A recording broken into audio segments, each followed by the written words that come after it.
Bienvenue à notre balado. Je me présente, mon nom c'est Éric Allard, je suis le maire de la ville de Châteauguay, puis je suis accompagné par deux conseillères. Alors bonjour, Marie-Louise Carnéis, conseillère de Salaberry. Nathalie Marchand, conseillère municipale du district 5 de Mallette. On va parler de plusieurs sujets dans nos podcasts. Aujourd'hui, on en a deux super intéressants qui sont vraiment d'actualité. Le premier, c'est on va parler de pickleball. C'est une activité qui est de plus en plus populaire à Châteauguay. Puis, en fait, on a inauguré un parc, ça fait pas tellement longtemps. Savez-vous de où vient cette idée-là? Ah oui, du besoin à tout le moins en tout cas.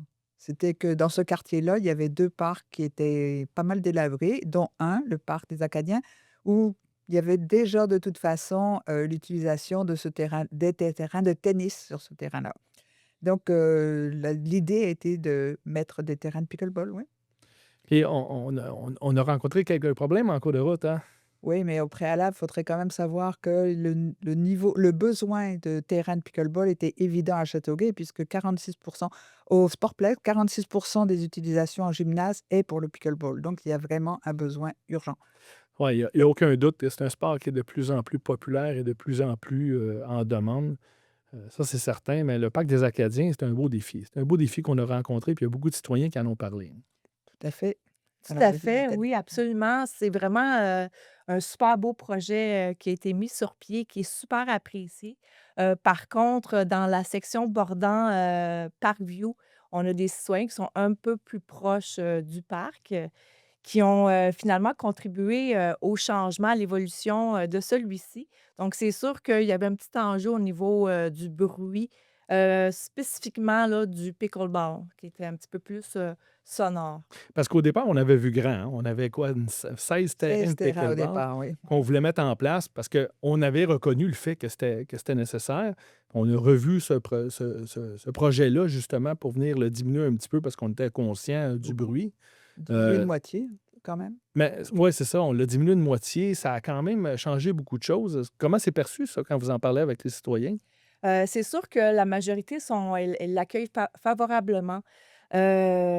Surtout qu'on a été vraiment à l'écoute, le terrain a été, modifié là, comme, tu dis.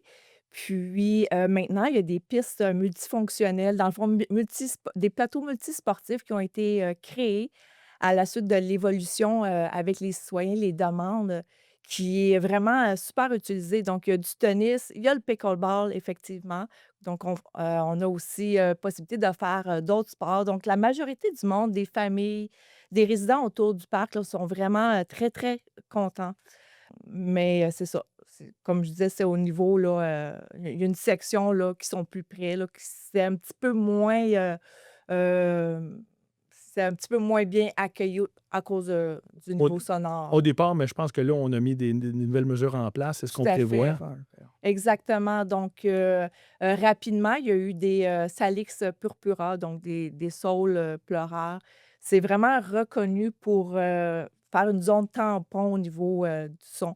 Souvent, on voit ça sur le bord des autoroutes, là. Pour le moment, il y en a à peu près 500, là, c'est des bébés, mais éventuellement, ça va faire une belle, barrière. Belle barrière, plus on va rajouter une toile pour essayer de couper le son. Tout à fait. Et là, on parle du parc des Acadiens, mais le pickleball, c'est pas juste là que ça se joue. Marie-Louise, tantôt, tu mentionnais le Sportplex, on Au a l'utilisation de Sportplex. l'Agora. Mais pourquoi c'est un sport aussi populaire? Ah pourquoi? Ben parce que c'est intéressant d'y jouer. Je suis une joueuse de pickleball, donc je suis convaincue et ça rejoint tous les âges, que ce soit des personnes un peu plus âgées comme des jeunes maintenant là, moi j'y joue avec mes petits-enfants, je et puis c'est ludique, mais c'est aussi compétitif pour certains. C'est très compétitif pour certains.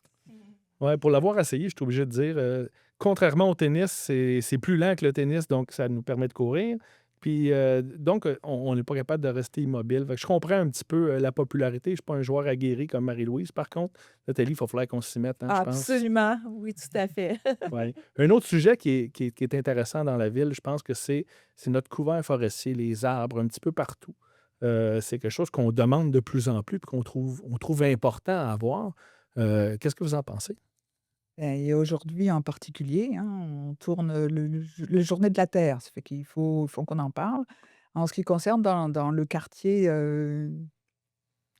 Salaberry maintenant, nous avons mis en place une, microforêt parce que c'était un secteur, vraiment très dense au niveau de stationnement, des condos, etc. Donc, il y avait vraiment un besoin, un îlot de chaleur manifeste dans ce quartier. Donc, ça, c'était une démarche qu'on a entreprise il y a 3 ans, qui est maintenant réalisée et qui a encore besoin beaucoup d'amour.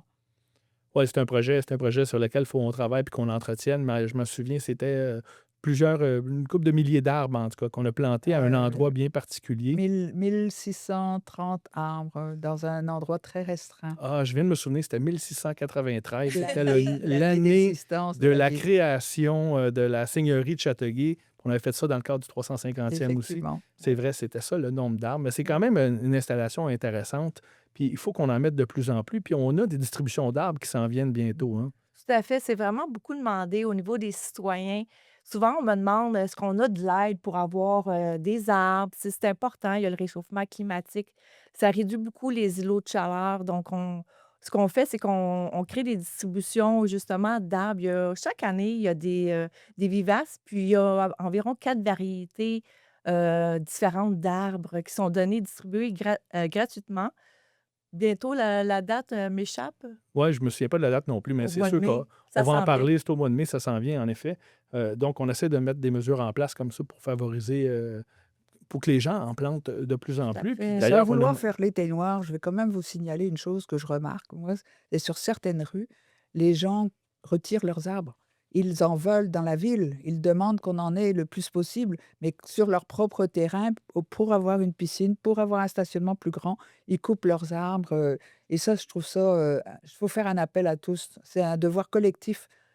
Ce n'est pas juste dans des parcs qu'il faut mettre des arbres. Mais il y a le devoir collectif, il y a le besoin pour l'environnement, Mhm. mais on ne peut pas négliger aussi que c'est vraiment beau. On a plusieurs vieilles rues dans Châteauguay qui ont beaucoup d'arbres. Ah ouais. Moi, j'ai toujours en tête, puis je répète ça tout le temps, selon moi, la plus belle rue de Châteauguay, c'est la rue Bernard, Ah, parce ouais, qu'il y a moi des aussi, arbres je suis C'est ce que d'accord. j'allais dire. qui recouvrent la rue quand on entre cette rue-là. C'est magnifique. Puis je pense qu'il y en a plusieurs comme ça. Puis je pense qu'il faut qu'on les garde le plus possible puis qu'on encourage ça. Mais Marie-Louise, c'est un bon point. Il y a des citoyens que je ne comprends pas pourquoi ils aiment ça, couper des arbres puis les enlever. Mais c'est tellement important qu'on continue les mesures qu'on a mises en place. Ça, c'est sûr. C'est certain. Surtout de nos jours, on ne peut plus nier le changement climatique. On le voit beaucoup avec nos étés. Il fait vraiment chaud, il y a de la sécheresse. On voit vraiment la différence au niveau de la température lorsqu'on est sous un arbre. On ne peut plus négliger l'importance d'avoir des arbres. Puis il faut en planter plus. Il ne faut pas oublier qu'on en a perdu beaucoup à cause de la Très bien. grille du frêne. Je me souviens, entre autres, C'était dans un quartier, impressionnant. la rue Auger, dans le temps que ça avait été construit, il avait choisi une essence d'arbres par rue. Puis cette rue-là, c'était des frênes et tous les arbres ont été coupés. C'est horrible quand tu repasses sur une rue qu'il n'y a plus d'arbres du tout. On en a replanté, mais jamais on arrive au même niveau. Donc, c'est quelque chose qui Mais est très important. si Je on suis regarde, content. on parle de secteurs particuliers, un petit parc qui n'a pas de nom encore, un boisé qui n'a pas de nom encore, et qu'il a fallu replanter complètement. On a planté plus de 300 arbres là parce que justement, ça avait été dévasté par la grille du frêne et il y avait presque plus d'arbres dans ce secteur. Fait que, entre la rue, alors le nom ne va pas me revenir. Rachel? Rachel, oui, Rachel Pitre. J'appelle ça le parc Rachel Pitre parce qu'un jour, il y aura un nom, j'espère en tout cas. Mais c'est des initiatives qu'on doit continuer, la ville doit en faire, mais le message était bon. Il faut que chacun des Citoyen. citoyens s'y mette et participe à cet effort collectif-là. Ça, c'est indéniable. Et ben, moi, je pense qu'on a couvert pas mal deux sujets fort intéressants Oui, puis je pour voudrais notre première juste édition. rajouter pour la grille du frêne. Donc, on a un comité environnement, on a des spécialistes aussi au niveau de l'environnement. Puis, ça a apporté certains changements. On a quand même appris, on trouve ça vraiment déplorable de perdre autant d'arbres à cause justement de la grille du frêne. Il peut y avoir d'autres maladies, c'est cyclique, c'est comme ça. Maintenant, ce qui était sorti, ce qui est sorti là, finalement du comité environnement, c'est vraiment une mixité des essences pour éviter d'avoir une perte aussi grande sur une rue comme on Stratégie. parlait. Mmh. Tout à fait. Ouais. Stratégie. Ouais, non, non, il y a plusieurs essences qui sont visées. Il faut se tenir au courant, puis il faut essayer d'innover un petit peu. Moi, je pense que je verrais une coupe d'arbres fruitiers un petit peu partout aussi Oh mon là-dessus. Dieu, ça, Autre c'est un sujet. sujet qui, ouais, C'est un a le sujet sur beaucoup. lequel on va revenir parce que moi, ce qui m'a été dit, c'était très compliqué, les arbres fruitiers, parce que ça demande énormément de soins Ah ouais, mais, et ça coûte très cher. ouais, mais pour les citoyens sur leur terrain, ça peut faire partie de la solution Ça, et de c'est l'effort. très bien. Ouais. Je vous signale à ce moment-là, il y a une rue à Châteauguay, et là, je vais pas me revenir, le nom va pas me revenir parce que je suis énervée un peu ici, mais il n'empêche que cette rue a une particularité, c'est vraiment pendant la campagne électorale, lors du porte-à-porte, là, j'ai été impressionnée. La plupart en avant des maisons, il y a des concours d'aménagement et c'est beaucoup d'arbres fruitiers. Il y avait même un pêcher. Et il y avait Oh, des pêches dans wow, l'arbre. oui. Ah, wow. Fait que, allons-y pour un concours. Et voilà, c'est intéressant. Excellente idée. Merci beaucoup. Merci beaucoup tout le monde de votre attention. On se revoit dans la prochaine version, la prochaine édition du balado.